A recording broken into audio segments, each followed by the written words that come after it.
Good morning, everybody. My name is Peter Kerstens. I am the advisor for cybersecurity at DG FISMA in the European Commission, and that title leads to the expectation that I've got something to advise on, but I'm not certain whether that's the case, but we'll do our best. I understand I'm on the record, so I'll be on my best behavior. My talk is about, I'll look at things through the spectrum, through the lens of finance. And I've got 6 points. I've got about 10 minutes, so about a minute and a half per point. And I like always going back to basics. And the first point is about digital transformation. If you look at finance, actually the financial sector is one of, if not the most digitized sector we have in society.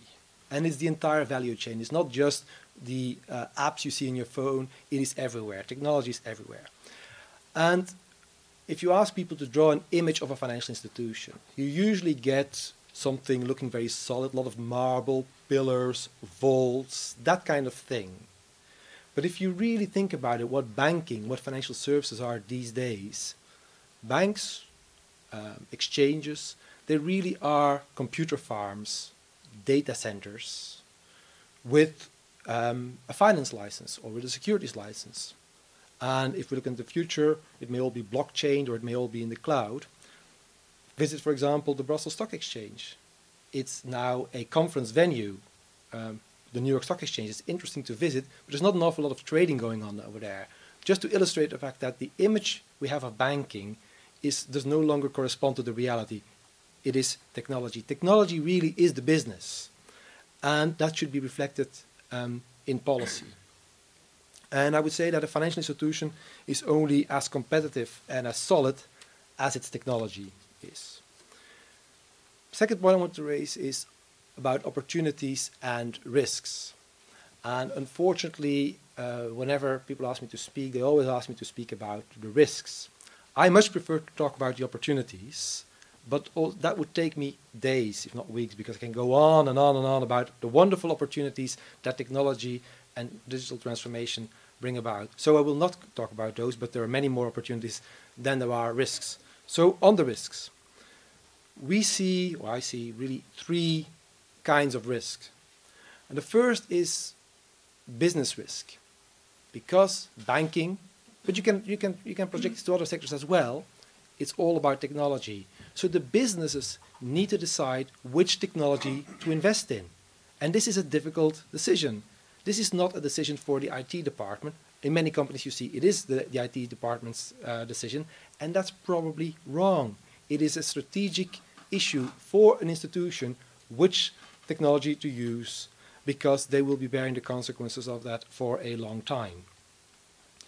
Sometimes I'd say that the banking sector, the two biggest challenges for the banking sector are, first, that it's run by bankers, and secondly, that it's regulated by banking regulators.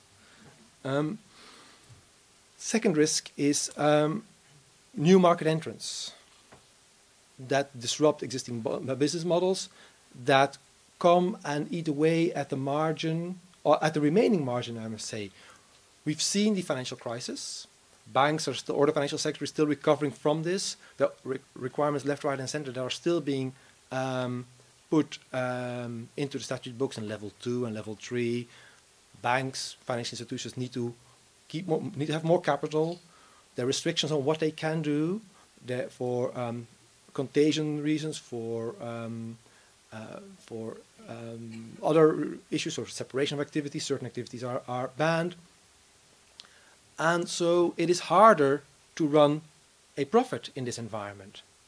And at the same time, you see technology companies that say, well, some of that activity these banks are doing, we can do it as well. And they're doing it, so there is a competition risk involved in technology.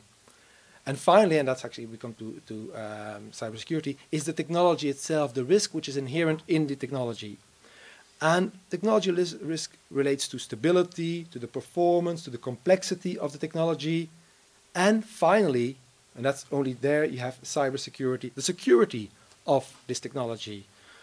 And if you subdivide that, you'll have basically three categories, which is, one is, and I always like to think of Langley, of the CIA. The first is confidentiality. The confidentiality of data held by financial institutions or by anyone else. Now, people immediately think about confidentiality, they think about privacy, and that's very important. But most of the data held by financial institutions actually isn't private data.